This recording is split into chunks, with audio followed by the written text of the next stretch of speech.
নমস্কার ফিরদৌস দা, আমি Soumyadip, the world news থেকে। আপনাকে একটা প্রশ্ন আমার যেটা জানবার, যে সুপ্রিম কোর্ট থেকে যে নতুন নির্দেশ দিয়েছে যে জুডিশিয়াল অবজারভারদেরকে অন্য অন্য রাজ্য থেকেও অ্যাপ্লাই করা যাবে, তারা ভাষার পরিবর্তে কি অসুবিধা হবে না? দেখুন, প্রথম কথা, এই রাজ্যে এই যে পর্যাপ্ত সংখ্যক বিচারক নেই রয়েছে, তার কারণ মালিক মাজাহারের জাজমেন্ট মোতাবেক প্রতি বছর বিচারক নিয়োগ হওয়া উচিত। কিন্তু এই রাজ্যে দেখুন, প্রতি বছর বিচারক নিয়োগ হচ্ছে না, প্রতি বছর বিচার ব্যবস্থার সঙ্গে সংশ্লিষ্ট কর্মী নিয়োগ হয় না।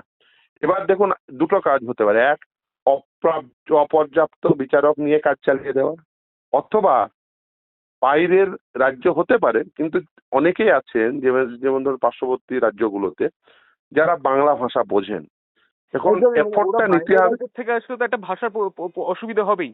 হ্যাঁ, না না, সেই জন্যই বলছিলাম। অ্যাডভোকেট কল্যাণ ব্যানার্জি এটা নিয়ে সুপ্রিম না, কোর্টে এটা হওয়া স্বাভাবিক, কিন্তু এরকম আপনি অনেকেই পাবেন যারা বাংলা ভাষাভাষী বিচারক, অথচ অন্য রাজ্যে নিয়োগ পেয়েছেন। এরকম অনেকেই পাবেন, বিশেষ করে ত্রিপুরায়। আমি জানি না মানে তিনি কেন এই সাজেশন দেননি। এই সাজেশন দেওয়া উচিত ছিল, কারণ ত্রিপুরায় অনেক বিচারক আছেন যারা বাংলা ভাষাভাষী, ফলে ত্রিপুরা সাজেস্ট করতে পারতেন।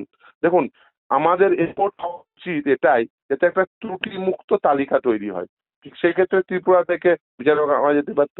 ঝাড়খণ্ডেরও কিন্তু অনেক বিচারক রয়েছেন যারা বাংলা ভাষা বোঝেন বা বাংলা ভাষা লিখতে পারেন। রাজ্যের এই এফোর্ট হওয়া উচিত নয় যে কোনোভাবে ত্রুটিযুক্ত ভোটার তালিকা তৈরি করতে হবে। না, ত্রুটিমুক্ত ভোটার তালিকা তৈরি করার জন্য যে এফোর্ট নেওয়া প্রয়োজন, সেই এফোর্টটা যদি নিতেন, তাহলে কিন্তু আজকে মানে এই সব কথা বলতে হতো না।